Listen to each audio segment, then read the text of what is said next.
Manifesto for Truth, Justice, and Child Protection in Sweden. In memory of Haley and every child harmed or who died under state care. Table of Contents. 1. Introduction, Haley's story. 2. Scope of the problem. 3. Systemic failures in Swedish state care. 4. Patterns of harm and neglect. 5. Children who have died in state care. 6. Everyday harms in HVB, CIS, and foster care. 7. Case studies, fictitious but representative. 8. Systemic causes and structural problems. 9. Recommendations for reform. 10. Oversight, accountability, and monitoring. 11. Collective responsibility. 12. Haley's legacy. 13. Conclusion, the beginning of change. 1. Introduction, Haley's story. Haley was a child who trusted the system meant to protect her.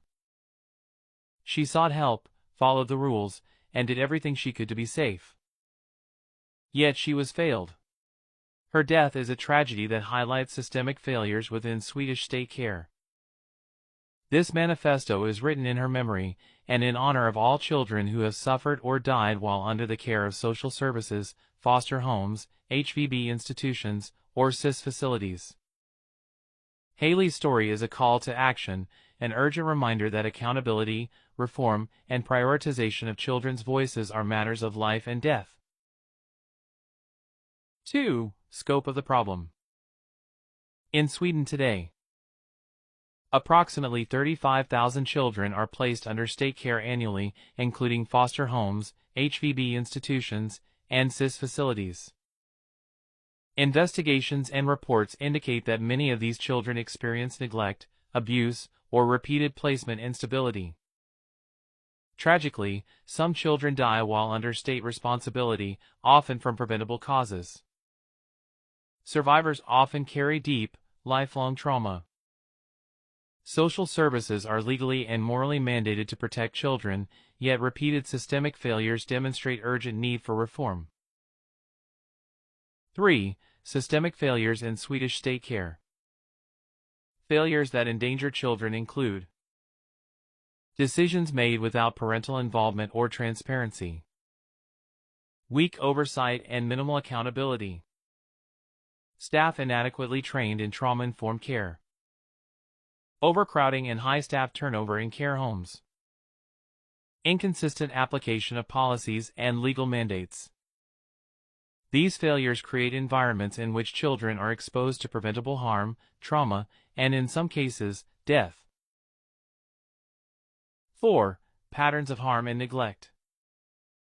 Recurring patterns in state care include emotional neglect, children's fears, worries, or reports of abuse minimized or ignored. Physical harm, abuse or unsafe conditions go unaddressed. Repeated relocations, children move multiple times, disrupting stability and trust. Sibling separation, children separated without sufficient justification. Silenced voices, children coached to hide fear, trauma, or abuse. These patterns are not isolated, they have been documented in official investigations, media reports, and testimonies. 5. Children who have died in state care.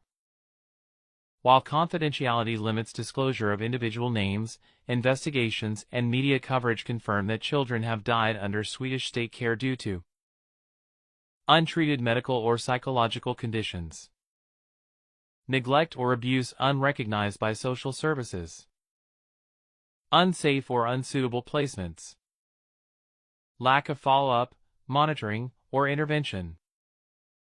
Haley's death is part of this systemic pattern. Each loss represents a national failure, and every case demands accountability. 6. Everyday harms in HVB, CIS, and foster care. Even when children survive, everyday harms are pervasive. Punishment or reprimand for speaking up. Fear or distress labeled as behavioral problems.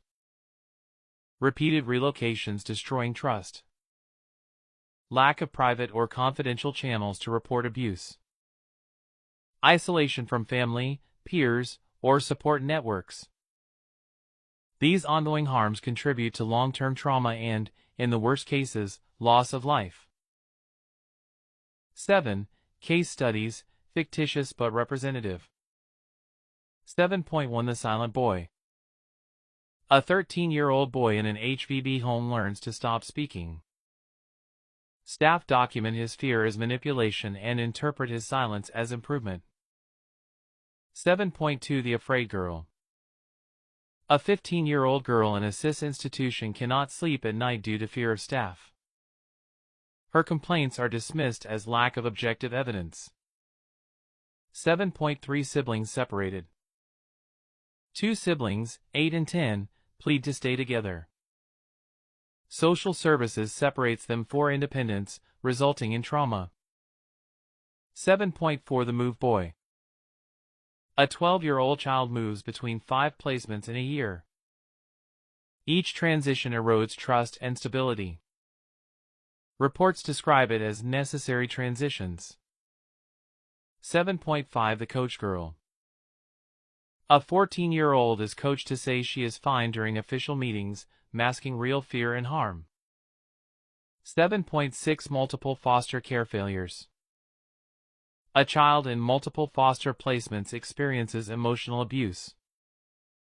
Complaints are ignored, leaving the child vulnerable. 7.7 Isolation and neglect. Children in some institutions spend long hours alone with limited access to education or therapy. Records document superficial notes, hiding the true extent of harm. 8. Systemic causes and structural problems. Root causes include lack of independent oversight for placements, bureaucracy prioritized over child safety, inconsistent training and competence among staff, high turnover and insufficient staffing, weak enforcement of accountability mechanisms, resource shortages affecting care quality. Without addressing these structural problems, children remain at risk. 9. Recommendations for reform. Immediate actions must include 1. Independent oversight. All placements must be monitored by independent professionals. Children must have private interviews with advocates. 2. Transparency with parents. Parents must have full access to all reports, records, and decisions. 3. Child-centered reporting channels. Children must be able to report fear, abuse, or neglect confidentially without fear of retaliation. 4. Trauma-informed staff training. All staff in HVB, CIS, and foster care must receive regular, certified training in trauma-informed care. 5. Accountability and enforcement. Consequences must exist for negligence, abuse, or systemic failures. 6. Safety standards for institutions. Background checks, surprise inspections, limited case loads, and child-centered care plans must be standard. 7. Prioritize children's voices. Every child's fear, concern, and experience must be fully documented and acted upon. These reforms are essential to prevent further harm and loss of life. 10. Oversight, accountability, and monitoring. Annual public reports on child welfare outcomes. Independent review panels with investigative authority. Whistleblower protections for staff reporting abuse or neglect. Legal obligations to investigate every allegation. Independent audits of HVB, CIS, and foster care facilities. 11. Collective responsibility. Change requires collective action. Families, advocates, professionals, and the public must unite to demand transparency and reform. Children's lives must be prioritized over bureaucratic convenience. Society has a moral and legal obligation to protect its most vulnerable. 12. Haley's legacy. Haley's story reminds us, children are not statistics, they are lives, potential, and futures. Her memory demands systemic reform, accountability, and prioritization of children's voices in all decisions. 13. Conclusion, the beginning of change. For Haley.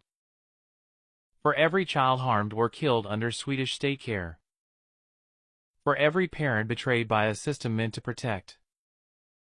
We demand truth. We demand justice.